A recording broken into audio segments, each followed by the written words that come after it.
নমস্কার বন্ধুরা, আমি আজ আপনাদের জন্য স্মাইল টু নামের American psychological horror movie explanation নিয়ে এসেছি, যা কিছুদিন আগেই রিলিজ হয়েছে। মুভির আইএমডিবি রেটিং 7.2 আর রটেন টমেটোতে 86% স্কোর করেছে। মুভিটা ডিরেক্ট করেছেন আর লিখেছেন পার্কার ফিন। এটা 2022 সালে রিলিজ হওয়া স্মাইল মুভির সিকুয়েল। তবে প্রথম মুভির সাথে এই সিকুয়েলের যোগাযোগ খুব সামান্যই। অর্থাৎ আপনারা যদি এর প্রথমটি নাও দেখে থাকেন, তাহলেও এটি বুঝতে কোনো অসুবিধা হবে না।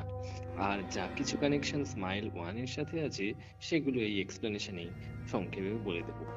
স্মাইল টু 2024-এর one of the best horror movie. তাই যারা এখনো মুভিটা দেখেননি, তারা অবশ্যই কিন্তু দেখে আসুন, কারণ এক্সপ্লেনেশনের ভেতরে ভরে ভরে স্পয়লার দেওয়া আছে। তাহলে আর দেরি না করে শুরু করা যাক। স্মাইল টুর প্লট শুরু হয় স্মাইল ওয়ান মুভির ঘটনাগুলোর 6 দিন পরে। এখানে আমরা পুলিশ অফিসার জুয়েলকে একটি কারে বসে থাকতে দেখি। যারা স্মাইল ওয়ান দেখেননি তাদের বলে রাখি, জুয়েল স্মাইল ওয়ানে একজন সাইকিয়াট্রিস্ট রোজি স্কটারের এক্স বয়ফ্রেন্ড ছিল। স্মাইল ওয়ান এবং টু দুটো মুভির প্লটই একটা অভিশাপকে কেন্দ্র করে শুরু হয়। অভিশাপটি যাকে আক্রান্ত করে তারা কিছুদিনের মধ্যেই মানসিক ভারসাম্য হারিয়ে ফেলে আর আত্মহত্যা করতে বাধ্য হয়। এই আত্মহত্যার সময় যদি কেউ তাকে দেখে ফেলে, তবে সাপটি তাকেও আক্রান্ত করে। এইভাবেই কোনো ভাইরাসের মতো এটি এক ব্যক্তি থেকে অন্যের মধ্যে ছড়িয়ে পড়ে। স্মাইল ওয়ানে জুয়েল রোজিকে আত্মহত্যা করতে দেখে, ফলে তার কাজটি এখন জুয়েলকে ইনফেক্ট করেছে। জন্য ডিসাইড করে কাউকে ইন্টেনশনালি হত্যা করে সে অন্য একজনকে এই ঘটনাটা দেখতে বাধ্য করবে, ফলে কাজটা জুয়েলকে ছেড়ে দিয়ে সেই ব্যক্তিকে আক্রান্ত করবে। কিন্তু জুয়েল চায় এই অভিশাপটা ভালো মানুষদের নয়, বরং ক্রিমিনালদের মধ্যে ছড়িয়ে পড়বে।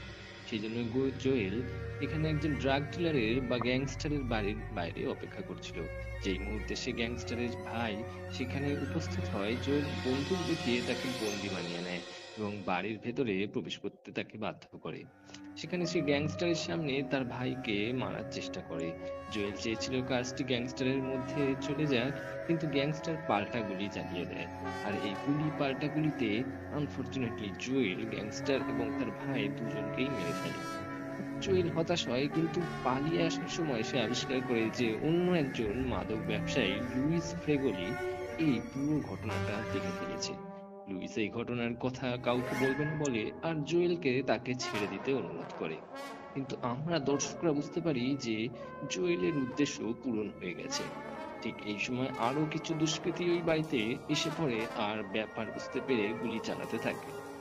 জুয়েল তখন কোনো মতে একটা জানালা দিয়ে পালিয়ে দৌড়ে বেরিয়ে রাস্তায় চলে আসে, কিন্তু এই সময় একটা আচমকা গাড়ি এসে তাকে মেরে দেয়। এরপর নিউ ইয়র্ক শহরে স্কাই ডায়ালি নামে জনপ্রিয় পপ সিঙ্গারের কামব্যাক প্রেস ইন্টারভিউ দেখতে পাই। স্কাই অনেকদিন পর আবার ফ্যান্সদের সামনে এসেছিল, কারণ একটা মিউজিক ট্যুরের সময় একটা গাড়ি অ্যাক্সিডেন্টে সে ভীষণ চোট পেয়েছিল। আর এই অ্যাক্সিডেন্টটায় তার বয়ফ্রেন্ড অ্যাক্টর পল হাডসনও মারা যায়। এই পুরো ঘটনাতে স্কাই মেন্টাল ট্রমার শিকার হয় আর এর থেকে মাদকাসক্ত হয়ে পড়েছিল। স্কাই ইন্টারভিউতে তার সমস্ত দোষ স্বীকার করে নেয় আর ফ্যান্সদের কাছে ক্ষমা চায় আর আবার নতুন করে সবকিছু শুরু করতে চায়। কিন্তু আমরা দেখতে পাই স্কাই এখনো ট্রমা থেকে পুরো বেরিয়ে আসতে পারেনি, আর এখনো সে ট্রমা হ্যান্ডেল করতে না পারলে নিজেরই মাথার চুল ছিঁড়ে ফেলে। স্কাই যদিও অনেকদিন লাইমলাইট থেকে দূরে ছিল, কিন্তু তার জনপ্রিয়তা এখনো কমেনি। স্কাইয়ের সমস্ত শিডিউল তার মা আর অ্যাসিস্ট্যান্ট জোশুয়া সামলায়। স্কাই তার নতুন বড় লাইভ পারফরমেন্সের জন্য রিহার্সাল করছিল, কিন্তু অ্যাক্সিডেন্টের চোটের কারণে তাকে মাঝপথে রিহার্সাল থামাতে হয়। যদিও স্কাই প্রেজেন্টেবলতে বলেছিল যে সে কোনো ড্রাগস এখন আর নেয় না, কিন্তু আমরা দেখতে পাই স্কাই এখনো লুকিয়ে একটা বিশেষ ড্রাগ পেইন কিলার হিসেবে নেয়, কারণ তার ডাক্তারও তাকে কোনো স্ট্রং মেডিকেশন আর প্রেসক্রাইব করে না, এই ভয়ে যে স্কাই সেগুলোকেও অ্যাবিউজ করতে পারে। স্কাই এই পিলটা খেতেই যাচ্ছিল কি সেই সময় কেউ তাকে ডাকতে আসে, আর ধরা পড়ে যাবার ভয়ে স্কাই সব মেডিসিন ফেলে দেয়। কিন্তু স্কাই প্রচন্ড পেনের মধ্যে ছিল, আর তাই সে তার ড্রাগ ডিলারকে কল করে পিলটা আনতে যাওয়ার কথা বলে। স্কাই গাড়ি চালিয়ে ড্রাগ ডিলারের অ্যাপার্টমেন্টে যায়, আর পৌঁছলে আমরা দেখতে পাই ড্রাগ ডিলার আর কেউ নয় বরং লুইস, যাকে জোয়েল ছেড়ে দিয়েছিল। লুইস স্কাইকে ঘরে ঢুকতে দিলেও তার অদ্ভুত ব্যবহারে স্কাই ভয় পেয়ে যায়। লুইস তাকে ভৌতিক প্যারানর্মাল ঘটনা দেখার অভিজ্ঞতার কথা বলে, কিন্তু স্কাই বিশ্বাস করে না, কারণ লুইসও নেশা করেছিল সেই সময়। কিন্তু আমরা বুঝতে পারি যে লুইস এখন ওই কার্সের শিকার। স্কাই ভয় পেয়ে যায়, আর যাবার কথা বললে লুইস তাকে বসতে বলে আর ওষুধটা আনতে ভেতরে চলে যায়।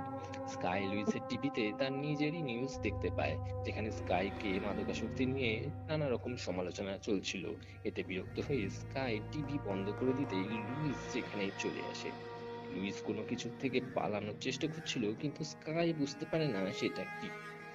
তারপরই লুইস অদ্ভুতভাবে স্কাইকে দেখে হাসতে থাকে। এতে স্কাই ভীষণ ভয় পেয়ে যায়, আর তারপরে লুইস হাসতে হাসতেই একটা বেঞ্চ প্রেস দিয়ে নিজেকে আঘাত করে মেরে ফেলে। এই ঘটনা চোখের সামনে দেখে স্কাই ভীষণ ভয় পেয়ে যায়, কিন্তু পুলিশকে কিছুই জানাবে না ঠিক করে, কারণ একজন ড্রাগ ডিলারের মৃত্যুর সাথে কোনোভাবে তাকে যুক্ত দেখলে তার রেপুটেশন আবার খারাপ হতে পারে। স্কাই নিজের অ্যাপার্টমেন্টে ফিরে সবকিছু ভোলার চেষ্টা করলেও তার লুইসকে নিয়ে হ্যালুসিনেশন হতেই থাকে। অর্থাৎ লুইসের ভূতকে সে বারবার দেখতে পায়। এইভাবেই বাকি রাত কেটে যায়।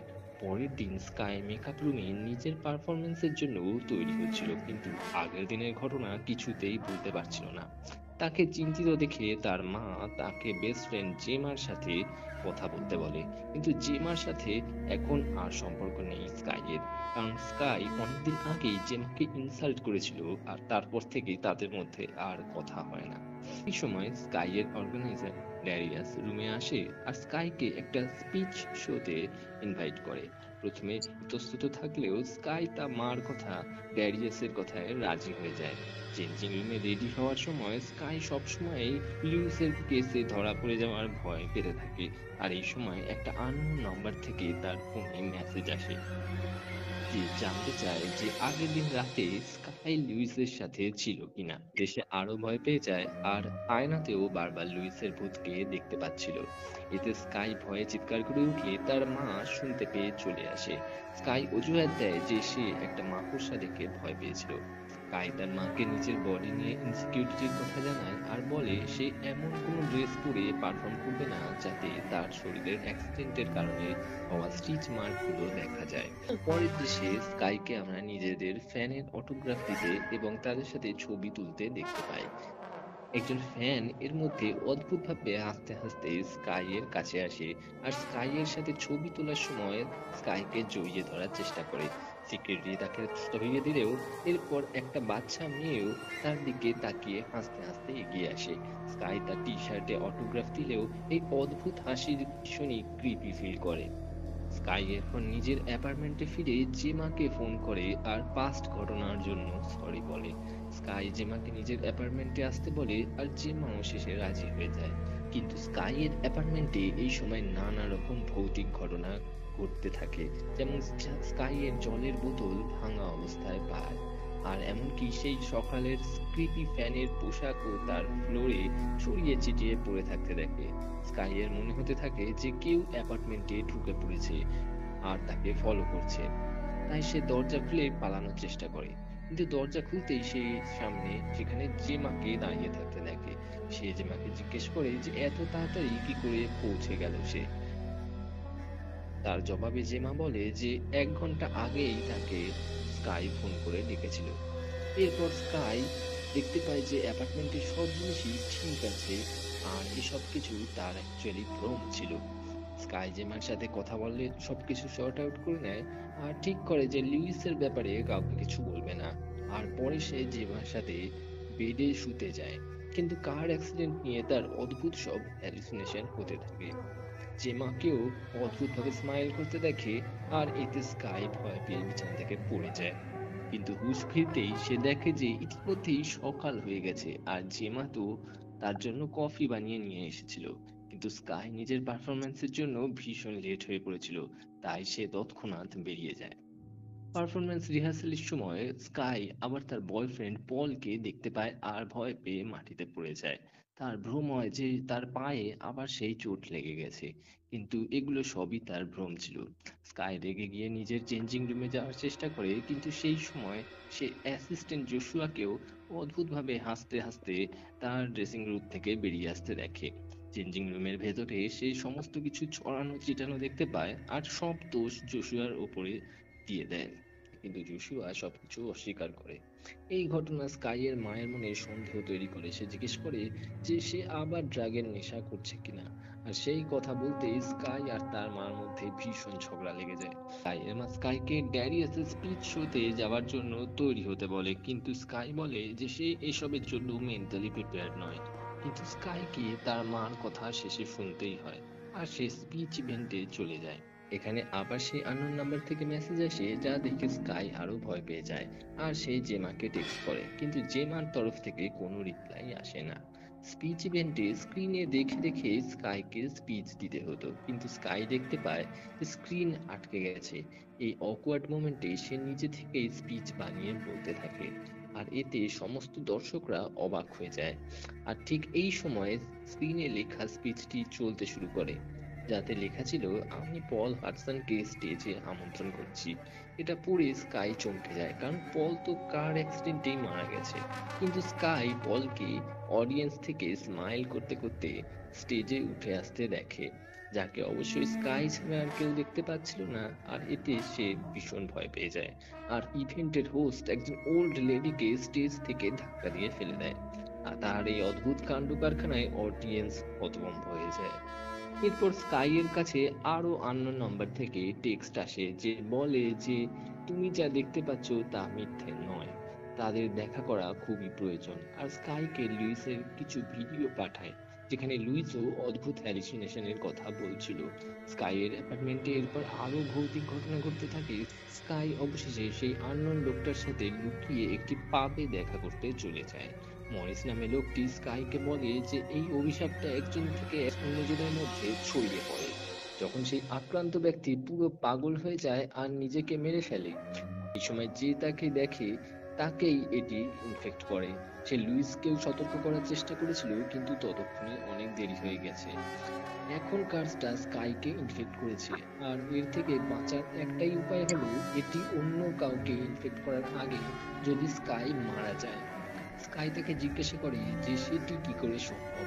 তখন মরিস বলে যে একটা মেডিকেল প্রসিডিওরের দ্বারা যদি খানিকক্ষণের জন্য তার হার্টবিটকে বন্ধ করে রাখা যায়, হয়তো কার্সটা তাকে ছেড়ে চলে যাবে। কিন্তু স্কাই এসব কথা বিশ্বাস করে না। ইতিমধ্যে সেলিব্রিটি হওয়ার কারণে পাবে সবাই স্কাইকে চিনতে পেরে যায়। স্কাই সেখান থেকে কোনো রকমে পালিয়ে নিজের অ্যাপার্টমেন্টে চলে আসে। নিজের অ্যাপার্টমেন্টে এসেও নানা রকম অলৌকিক অভিজ্ঞতা তার হতে থাকে।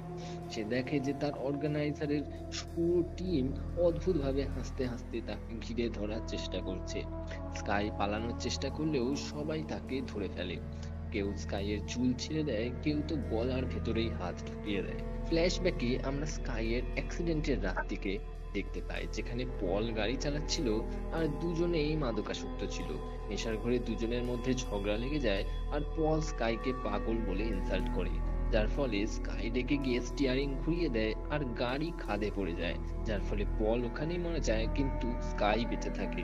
হুশ ফেরার পর স্কাই বুঝতে পারে যে কত বড় ভুল করে ফেলেছে। তার অ্যাপার্টমেন্টে ঘটা এই সমস্ত ভৌতিক অভিজ্ঞতার কারণে স্কাই ভয় পেয়ে অজ্ঞান হয়ে যায়। আর পরের দিন চোখ খুললে সে নিজেকে হসপিটালের বেডে পায়। সেখানে স্কাই এর মা তাকে বলে যে সে লিভিং রুমে অজ্ঞান অবস্থায় পড়েছিল, তাই তাকে হাসপাতালে ভর্তি করা হয়েছে। স্কাই বলে সে এই অবস্থায় পারফর্ম করতে পারবে না, অর্থাৎ ট্যুর ক্যান্সেল করে দিতে হবে। কিন্তু তার মা বলে বড় ইনভেস্টররা তার কামব্যাকে অনেক পয়সা লাগিয়েছে, আর এই পুরো ট্যুর ক্যান্সেল করে দিলে তাদের ওপর কোটি টাকার কেস চলতে পারে। কিন্তু স্কাই এতে রেগে যায় আর দুজনের মধ্যে ঝগড়া হয়। তারপর তার মা এসবের জন্য স্কাইকেই ব্লেম করে। আর তারপরই স্কাই দেখতে পায় তার মাও অদ্ভুতভাবে স্মাইল করতে করতে একটা কাঁচের টুকরো দিয়ে নিজেকে স্ট্যাব করে মেরে ফেলে।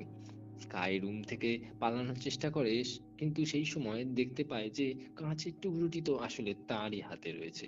অর্থাৎ এই পরিস্থিতিতে ধরা পড়লে সবাই ভাববে সেই তার মাকে মেরে ফেলেছে। সে কোনো মতে একটা শার্ট পরে পালানোর চেষ্টা করে, কিন্তু সেই সময় জোশুয়াকে ভেতরে আসতে দেখে। সে জোশুয়াকে তার জন্য ড্রিঙ্ক আনতে পাঠিয়ে দেয় আর হসপিটাল থেকে পালানোর চেষ্টা করে। সবাই স্কাইকে চিনতে পেরে ধরার চেষ্টা করলে একজন সিকিউরিটি গার্ডের বন্দুক চুরি করে সে ভয় দেখিয়ে রাস্তায় চলে আসে। রাস্তায় সে জিমাকে গাড়ি চালিয়ে আসতে দেখে আর তার গাড়িতে উঠে পড়ে। জিমাও তাকে হেল্প করার জন্য তৈরি হয়ে যায়। তারপর স্কাই মরিসকে টেক্সট করে হেল্প চায় আর মরিস তাকে একটা অ্যাড্রেস পাঠিয়ে দেয়। কিন্তু এই সময় তার ফোনে স্বয়ং জেমারই টেক্সট আসে, যে জানতে চায় স্কাই তাকে মেসেজ করছে কেন। স্কাই বুঝতে পারে যে যে জেমার সাথে সে এতদিন ধরে ইন্টারঅ্যাক্ট করছিল তার পুরোটাই ছিল ওর ওই কাজটি দেখানো একটি ভ্রম। আসল জেমা তো তার সাথে দেখাই করতে আসেনি। তার পাশে বসা জেমা তার দিকে তাকিয়ে অদ্ভুতভাবে স্মাইল করতে থাকবে। তখন স্কাই কোনো মতে ভ্রম দূর করে নিজেই সেই স্টিয়ারিং নিজের হাতে তুলে নেয় আর কোনো মতে মরিসের কাছে পৌঁছায়। মরিস তাকে পুরানো পিৎজা পার্লারের ফ্রিজারে নিয়ে যায়। মরিস বলে ঠান্ডায় যখন তার হার্ট স্লো হয়ে বন্ধ হয়ে যাবে তখন 2 মিনিট পরে মরিস তাকে একটা ইঞ্জেকশন দেবে, যাতে আবার তার হার্ট চালু হয়ে যাবে আর কার্সটাও সেই সময় তাকে ছেড়ে দেবে। স্কাই সেখানে মরিসের কথায় রাজি হয় আর ফ্রিজার রুমে শুয়ে পড়ে, আর মরিস তাকে বাইরে থেকে আটকে চলে যায়। খানিকক্ষণ পর স্কাই নিজেকেই সিট বেল্ট বাঁধা ও আহত অবস্থায় ফ্রিজার রুমের ছাদের সাথে আটকে থাকতে দেখে। স্কাই বুঝতে পারে এসব কিছুই কার্সটি তাকে দেখাচ্ছে। কার্সটি স্কাইয়েরই রূপ ধরে স্কাইকে নানাভাবে হন্ট করার চেষ্টা করে। দুজনের মধ্যে বেশ লড়াইও চলে, কিন্তু আসল স্কাই জিততে পারে না আর নিজেকেই মরিসের রেখে যাওয়া ইঞ্জেকশনটি দিয়ে ইনজেক্ট করে দেয়। কিন্তু এতেও কিছু হয় না। স্কাইয়ের রূপ ধরা এন্টিটি স্কাইকে রুমে বন্ধ করে দেয় আর বলে যে আজকে তুমি সমস্ত কিছু শেষ করে দেবে। স্কাই চোখ খুলতেই ভরা অডিয়েন্সের সামনে স্টেজের উপরে নিজেকে পায় আর দেখে যে তার মাও বেঁচে আছে আর সবাই তাকে চিয়ার করছে। কিন্তু স্টেজের পাশে সেই স্কাইয়ের রূপ ধরা এন্টিটিটিও দাঁড়িয়ে থাকতে দেখতে পায়, যাকে স্কাই ছাড়া আর কেউ দেখতে পায় না।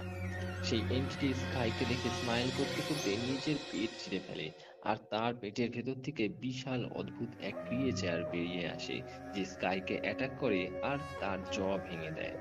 কিন্তু রিয়েলে সবাই স্কাইকে স্টেজের উপরে অজ্ঞান হয়ে পড়ে যেতে দেখে। স্কাইকে পড়ে যেতে দেখে তার সমস্ত ক্রু মেম্বাররা তাকে হেল্প করতে ছুটে আসে। ঠিক এই সময় স্কাই স্মাইল করতে করতে স্টেজে আবার উঠে দাঁড়ায় আর হাতের মাইক্রোফোন দিয়ে নিজেকে স্ট্যাপ করতে থাকে। এই দৃশ্য দেখে তার অডিয়েন্সে ভয়ে শোরগোল পড়ে যায় আর অবশেষে আমরা স্কাইকে স্টেজের উপরে মৃত অবস্থায় দেখি। আর ব্যাস, এখানেই মুভিটি শেষ হয়ে যায়। এক্সপ্লেনেশনটা শোনার পর হয়তো আপনাদের মনে অনেক প্রশ্ন থেকে গেছে। প্রথমত, এই কাজ বা এন্টিটি কোথা থেকে এসেছে, কোথাতেই বা উৎপত্তি, আর কেনই বা মানুষকে সে ইনফেক্ট করে, আলটিমেট তার উদ্দেশ্যই বা কি, এবং এটি একটি বড় প্রশ্ন হয়ে দাঁড়ায়। আসুন এক এক করে আলোচনা করি। মুভির গল্পে একে দ্য এন্টিটি দ্য কার্স বলে ডাকা হলেও এটি আসলে ডিপ্রেশন ও মানসিক রোগের প্রতীক। সচেতনতার অভাবে আমরা মেন্টাল ডিজিজকে ইগনোর করে দিই আর ফলে একদিন তা আমাদের হাতের বাইরে চলে যায়। মুভিতে সেলিব্রিটি লাইফস্টাইলের ডার্ক সাইডকেও তুলে ধরা হয়েছে, যেখানে মাদকাসক্তি, ফেমের খিদে একসময় তাদেরই কাল হয়ে দাঁড়ায় আর তাদের নিজেদের ব্যক্তিগত জীবন ধীরে ধীরে অবলুপ্ত হয়ে যায়। তাদের জীবন প্যাপারাজির হাতে পড়ে অন্যের এন্টারটেনমেন্টের বিষয় হয়ে দাঁড়ায়। ফ্যানদের খেলা জগতে আসলে তারা নিজেদের আলটিমেটলি একাই পায়। হ্যাপিনেস আর স্যাডনেস একটা সাইকেলের মতো, আর তার স্মাইল আর স্যাড একটা কমপ্লিট সার্কেল তৈরি করে। মুভিতে এই ফিলোসফিক্যাল তত্ত্ব তুলে ধরা হয়েছে। মুভি বিভিন্ন সিনের আমরা টাসে মিউজিক ডিস্ক হোক বা বেঞ্চ প্রেস, সবই এই সার্কেলকে দেখতে পাই। মুভির প্যারানর্মাল পার্সপেক্টিভ থেকে দেখলে প্রশ্ন ওঠে যে আবার এই কাজটি কাকে ইনফেক্ট করবে। কার্সের উদ্দেশ্য বেশি থেকে বেশি মানুষের মধ্যে ছড়িয়ে পড়া, আর তাই এটি স্কাইকে পুরো অডিয়েন্সের সামনে আত্মহত্যা করতে বাধ্য করে। অর্থাৎ হয়তো এই কার্স এবার পুরো অডিয়েন্সের সবাইকে ইনফেক্ট করবে। যদি আপনাদের এই এক্সপ্লেনেশনটা ভালো লেগে থাকে তবে অবশ্যই লাইক, সাবস্ক্রাইব আর শেয়ার করবেন। এখনের জন্য ধন্যবাদ। Good night, stay tuned.